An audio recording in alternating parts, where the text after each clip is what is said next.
ప్రియ భగవద్బంధువులారా,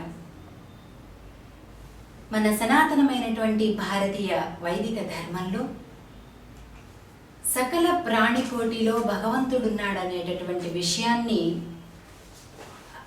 వేద జ్ఞానం, వేదాంత జ్ఞానం లేని వాళ్ళకి కూడా బాగా స్పష్టంగా తెలిసినటువంటి విషయమే, విన్నటువంటి విషయమే కనీసం.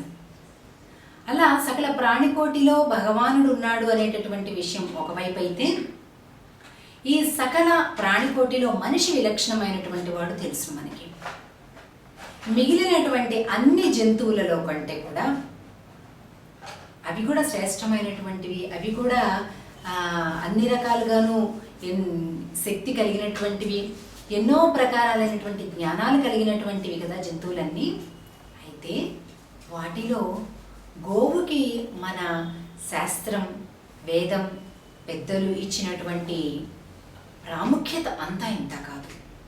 గోవుకు ఉన్నటువంటి ప్రాముఖ్యత అంతా ఇంత కాదు. ఒక్క మాటలో చెప్పాలంటే, గోవు నుంచి మనం 5 పదార్థాలను పొందుతాం.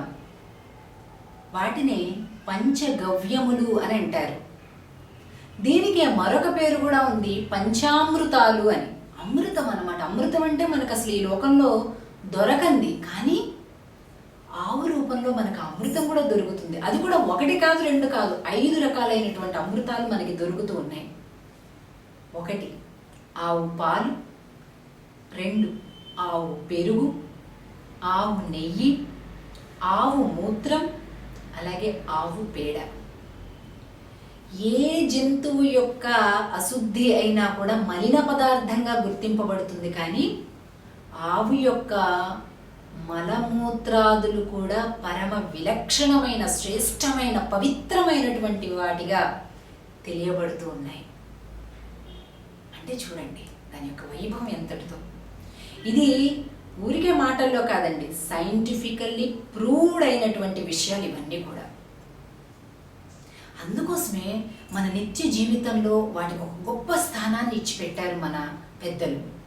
మన ఇళ్లలో ఏ కార్యమైనప్పటికీ కూడా, శుభకార్యాలు కానివ్వండి, అశుభకార్యాలు కానివ్వండి, పుణ్యాహవచనంలో తప్పనిసరిగా గోపంచకం, గోమయంతో శుద్ధి చేయాలి ఇల్లంతా కూడా.